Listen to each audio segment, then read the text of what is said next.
দর্শক, বাংলাদেশের দীপু দাসের হত্যাকাণ্ডের খবর আপনারা অনেকেই শুনেছেন, কিন্তু এই খবরের সার মর্মটা কি এবং এই খবরের সারটা কি সেটা আজকে আমি এই খবরের মধ্যে আপনাকে শোনাবো। এবং নেপাল নেপাল একটা ভিন্ন একটা রাষ্ট্র, সেই রাষ্ট্র থেকে কিভাবে সনাতনীরা গর্জে উঠছে সেইটা আমি আপনাকে দেখাবো। এবং আমাদের যে শুভেন্দু অধিকারী বিজেপি নেতা অর্থাৎ বিরোধী নেতা, তিনি কি বললেন এই দীপু দাসের হত্যাকাণ্ডের জন্য, সেটাও আজকে আমি এই ভিডিওতে আপনাকে শোনাবো। তাই আমি আপনার কাছে অনুরোধ রাখবো যে আপনি এই নিউজটি শেষ পর্যন্ত শুনবেন এবং সনাতনীদের কি করা উচিত কি করা উচিত নয় এ সম্পর্কে কিন্তু এই ভিডিওতে বিশাল একটা খবর আপনাকে দেওয়া হবে। সেটা সম্পর্কে আপনি যদি জ্ঞাত হতে চান তাহলে অবশ্যই ভিডিওটিকে শেষ পর্যন্ত দেখবেন এবং চ্যানেলটিকে অবশ্যই সাবস্ক্রাইব করে নেবেন। আপনাকে অনেক ধন্যবাদ।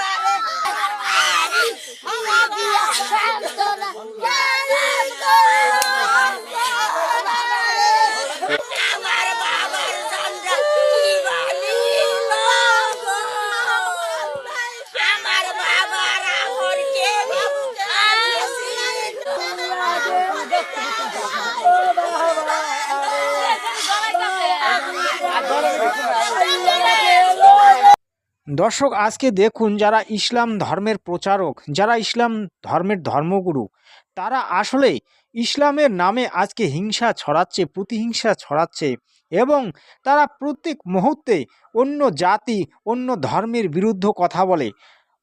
তারা মনে করে যে ইসলামই একমাত্র পৃথিবীর মধ্যে বিখ্যাত একটা ধর্ম এবং সকল ধর্মের সার, কিন্তু এটা ভুল ধারণা। তাই ইসলাম ধর্ম সার নয়, ইসলাম হচ্ছে হিংসা।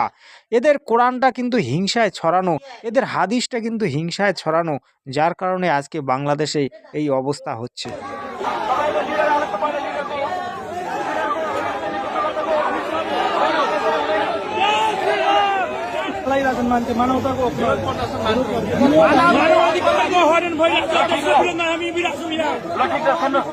तपाईहरूले कुनै पनि साम्प्रदायिक धर्म सम्प्रदाय देशको विरुद्धमा चाहिँ बोल्न पाउनुहुन्न, नारा जुलुस गर्न पाउनुहुन्न।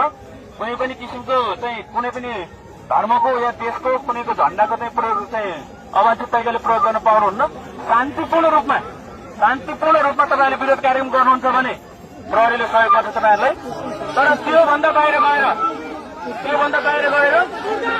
तपाईँहरू आफ्नो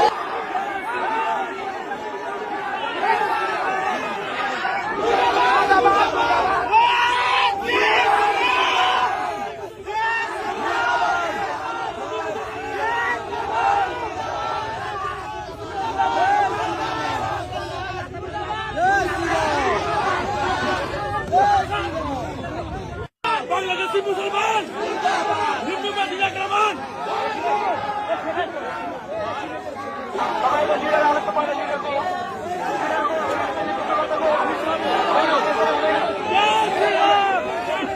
मान्छे मानवताको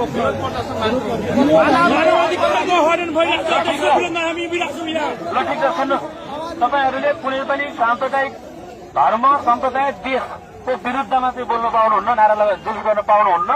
कुनै पनि किसिमको चाहिँ कुनै पनि धर्मको या देशको कुनैको झण्डाको चाहिँ प्रयोग चाहिँ अवांछित तरिकाले प्रयोग गर्न पाउनुहुन्न। शान्तिपूर्ण रूपमा तपाईँहरूले विरोध कार्यक्रम गर्नुहुन्छ भने प्रहरीले सहयोग गर्छ तपाईँहरूलाई। तर त्योभन्दा बाहिर गएर तपाईँहरू आफ्नो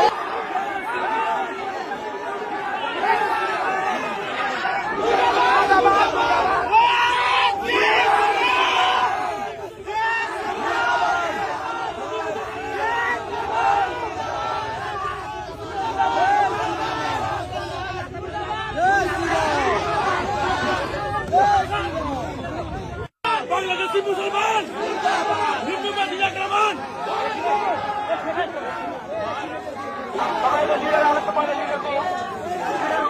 আপনারা শুনলেন নেপাল রাষ্ট্রে সনাতনীরা কিভাবে গর্জে উঠল। দীপু দাসের যে মৃত্যুর কাহিনীটা, দীপু দাসকে কিভাবে হত্যা করা হয়েছিল, এটা আপনারা শুনেছেন। তাহলে নেপাল রাষ্ট্রের সনাতনীরা কেন গর্জে উঠল, এটা নিয়ে আমি অল্প দুই চারটা কথা বলবো। দেখুন, সনাতন এমন একটা ধর্ম যেটা মানুষকে ভালোবাসার শিক্ষা দেয়, প্রেমের শিক্ষা দেয়, একে অপরকে বাঁচার শিক্ষা দেয়। কিন্তু যারা আজকে বাংলাদেশের ইসলামের ধ্বজাধারী, তারা যে প্রচারগুলো করে হিন্দু বিদ্বেষী, এবং খ্রিস্টান বিদ্বেষী, জৈন বিদ্বেষী, বৌদ্ধ বিদ্বেষী, তাদের যে এই কথাগুলি বলার কারণে আজকে বাংলাদেশে হিন্দুদেরকে তাড়িয়ে দিচ্ছে। এই ধর্মগুরুরা আসলে ধর্মের শিক্ষা দেয় না, এরা দেয় হিংসার শিক্ষা। হিংসা এদের একমাত্র পদ এবং মত। তাই ইসলাম কোনো ধর্ম নয়, ইসলামকে আমি ধর্ম বলে মানি না। ইসলাম কোনো ধর্মই নয়। যে ধর্ম মানুষকে সৎ ভাবনা দেয় না, যে ধর্ম মানুষকে সৎ পরামর্শ দেয় না, মানুষকে ভালোবাসতে দেয় না, যে ধর্ম হিংসা ছড়ায়, প্রেমের বাণী ছড়ায় না, ওটা কোনো ধর্ম নয়। ওটা একটা কি, ওটা হচ্ছে কাট মার একটা সংস্থা। তাই আজকে আমি এই পশ্চিমবঙ্গবাসীকে আমি অনুরোধ রাখবো যে আপনারাও এর জন্য একটা কিন্তু আন্দোলন আপনাদেরও করা উচিত, এবং সনাতনী একজোট হয়ে আগামীতে যে বাঁচতে হবে এবং বাঁচার জন্য লড়াই করতে হবে, সেটা কিন্তু সনাতনীদেরকে বুঝিয়ে নিতে হবে। তারপরে আমি শুভেন্দু অধিকারীর যে আন্দোলন এবং শুভেন্দু অধিকারী এই দীপু দাসের যে মৃত্যুর কারণে যে কথাগুলি বলেছেন, সেই কথাগুলি কিন্তু আপনাকে শোনাবো। আপনারা ভিডিওটি শেষ পর্যন্ত দেখতে থাকবেন। দেখেছেন দীপু দাসের উপরে বাংলাদেশে যে অত্যাচার হয়েছে, আপনারা এর বিরুদ্ধে প্রত্যেকে যারা সনাতনী তারা ঐক্যবদ্ধ হয়ে আগামী দিনে জামাতিদের হাত থেকে পশ্চিমবঙ্গকে, নদিয়াকে রক্ষা করবেন, এই আবেদন আপনাদের কাছে আমি করতে চাই। আমরা শ্রমিকদা বক্তব্য রাখবেন। অধিকারীর বক্তব্য, তিনি বাংলার বাঙালিদের কাছে কি চাইছেন? তিনি চাইছেন একটা সুশৃঙ্খল সমাজ, তিনি চাইছেন একটা সুশৃঙ্খল সরকার, তিনি চাইছেন বাংলার সনাতনীদের একটা সুশাসন ব্যবস্থা। আজকে যদি আপনারা জামাতিদের এই পশ্চিমবঙ্গে আপনারা ঠাঁই দেন, আপনাদেরও ভবিষ্যৎ ওই দীপু দাসের মতো হবে। তিনি কিন্তু এটা বোঝাতে চেয়েছেন। আমি কিন্তু এই জাতি বিরুদ্ধ কথা বলতে চাই না, কিন্তু বলতে বাধ্য হই। কারণ আমি তো ছোটবেলার থেকে দেখে আসছি যে এই যে বাংলাদেশে যেভাবে সনাতনীদের উপর অত্যাচার হয় এবং অন্যান্য রাষ্ট্রে পাকিস্তানে যেভাবে সনাতনীদের উপর অত্যাচার হয়, সেই অত্যাচারগুলো দেখে দেখে, নিউজে দেখে দেখে আমি কিন্তু একটা সিদ্ধান্তে পৌঁছে গেছি যে ইসলাম ধর্ম নাকি অধর্ম, ইসলাম কি, সেটা নিয়ে কিন্তু আমার দ্বিচারিতা আছে। তাই আমি বাংলার আপামর জনতার কাছে অনুরোধ রাখবো যে আগামীতে আপনারা ভোটটা দেবেন, ভেবেচিন্তে দেবেন। এবং খবরটি আমি সির্ফ এই কারণে করি না, বাংলার জনগণকে জাগরণের জন্য, বাংলার জনগণকে একটা সঠিক পথ দেখানোর জন্য নিউজ করি।